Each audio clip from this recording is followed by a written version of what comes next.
Oi, meu nome é Maria Eduarda e hoje eu vou falar um pouco para vocês sobre os hábitos dos americanos. Um dos maiores hábitos dos americanos, que acontece em todos os restaurantes, fast food e até mesmo para fazer as unhas, é o mais conhecido como tip, que em português seria gorjeta. Em todos os lugares que você for, você precisa dar tip. É como se fosse um gesto de agradecimento pelo trabalho feito. E em alguns lugares é meio que obrigatório você dar tip. Outro hábito que para nós brasileiros é até um pouco estranho é que na hora do parabéns, no aniversário de alguém, eles não batem palma. Agora eu vou falar dos hábitos dos brasileiros. Um dos hábitos dos brasileiros que para os americanos é muito estranho é que nós brasileiros normalmente tomamos mais de um banho ao dia, e isso não é normal para eles.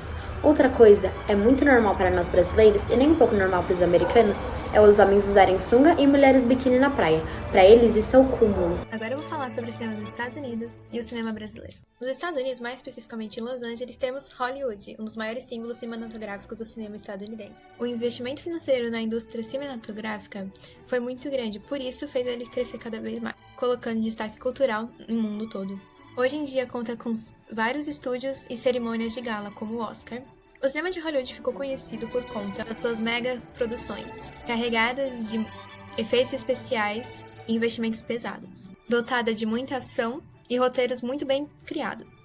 Essas grandes produções se tornaram referência mundial. Todo ano, como eu disse, é realizada a premiação do Oscar, onde atores e cineastas do mundo todo almejam ganhar essa estatuazinha. Tem muita disputa entre Paramount, Universal e Nickelodeon, que sempre quiseram ganhar essa estátua. A Calçada da Fama tá aí para eternizar atores e atrizes. Uma das famosas produções é Cantando na Chuva, Poderoso Chefão e Titanic. Vou falar agora do cinema nacional brasileiro, e aqui temos a Ancine, a Agência Nacional de Cinema, que foi criada em 2001. Ela é uma agência reguladora que tem como trabalho fiscalizar o cinema brasileiro. A missão dela é desenvolver o setor audiovisual em benefício do cinema nacional brasileiro e da sociedade brasileira. A Ancine agora tem o desafio de aprimorar os instrumentos para fazer melhor o cinema nacional.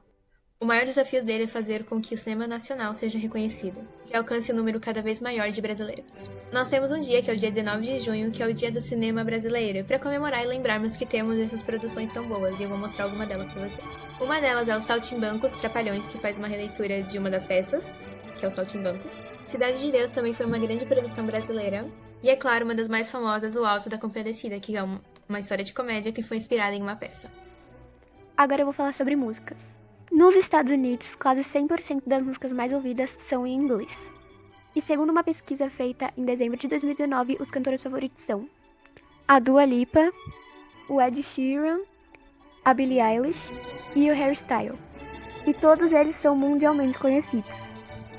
Já que no Brasil o estilo de música mais ouvido com certeza é o funk. Existe um canal chamado Condzilla e ele tem 59,6 milhões de inscritos. Nesse canal tem os clipes de funks e os funks mais assistidos. Mas os brasileiros também escutam muitas músicas internacionais, geralmente vindas do próprio Estados Unidos. Vou falar sobre a moda nos Estados Unidos e a moda aqui no Brasil. A moda nos Estados Unidos geralmente é inspirada em filmes, cantores e até séries. Um exemplo que eu acho que todo mundo conhece é a cantora Billie Eilish. Ela ficou conhecida por cantar, mas também por usar roupas muito largas e chamativas.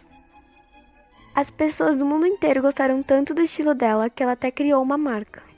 A marca dela vende roupas parecidas com a que ela usa normalmente e faz muito sucesso. Já que no Brasil, além das pessoas usarem roupas inspiradas em filmes, séries e etc., as pessoas também usam roupas que condizem muito com a temperatura e o clima daqui. As mulheres geralmente usam roupas curtas e roupas geralmente apertadas também. Agora eu vou falar sobre as comidas dos Estados Unidos e as comidas brasileiras. Nos Estados Unidos, as comidas são muito industrializadas e pouco saudáveis. Um exemplo são as frutas e as verduras, que lá são geralmente vendidas congeladas, não frescas. Além deles comerem muito fast food, como pizza, salgadinhos, cachorro-quente, refrigerantes, hambúrgueres e etc.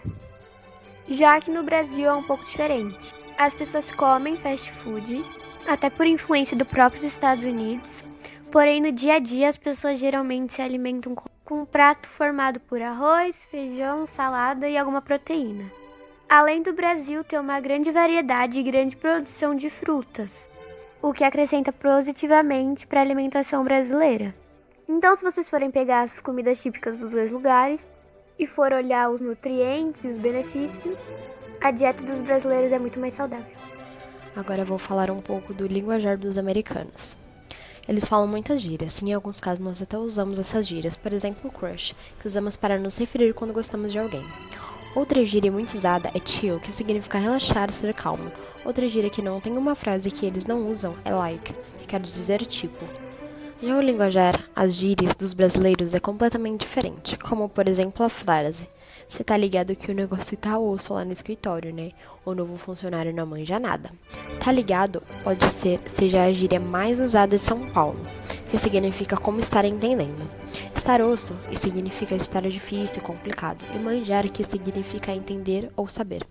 Agora eu vou falar sobre a cultura dos Estados Unidos. Os Estados Unidos são famosos por várias coisas, mas o esporte, a música e a arte são pares extremamente marcantes do país.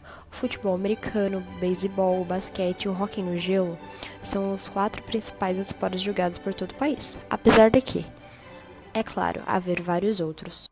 Agora eu vou falar sobre a cultura dos brasileiros. A diversidade cultural refere-se aos diferentes costumes de uma sociedade, entre os quais podemos citar vestimenta, culinária, manifestações religiosas, tradições, entre outros aspectos. E quais são os costumes dos brasileiros? Os brasileiros celebram o Natal, a festa junina, a Folia de Reis e o Carnaval. Todas essas comemorações fazem parte da cultura nacional e da formação dos cidadãos. Na alimentação, ainda mantemos alguns costumes dos tropeiros, como o pão de queijo, feijão tropeiro, o arroz carreteiro e a feijoada. Agora eu vou falar dos pontos positivos dos Estados Unidos. Podemos citar a tecnologia, que é muito desenvolvida, a educação, que usa nos possibilita grandes oportunidades de ter um estudo, fazer uma faculdade, etc. Uma coisa que é fundamental é que o troco é troco, se deu R$4,99 e você dá 5, eles devolvem ser 1 centavo, entre outros. Como vimos, sim, os Estados Unidos influencia muito o Brasil, mas ele influencia vários países de todo o mundo, já que é uma grande potência econômica. Mas o Brasil não fica muito atrás em influenciar os Estados Unidos, já que lá a gente também é conhecido pelas músicas, samba e algumas das nossas culturas. Às vezes é um pouco equivocada a ideia deles, mas eles pelo menos conhecem a gente. Ambos os países têm seus pontos negativos e positivos, mas são ótimos países para se viver. E é isso, muito obrigada pela atenção.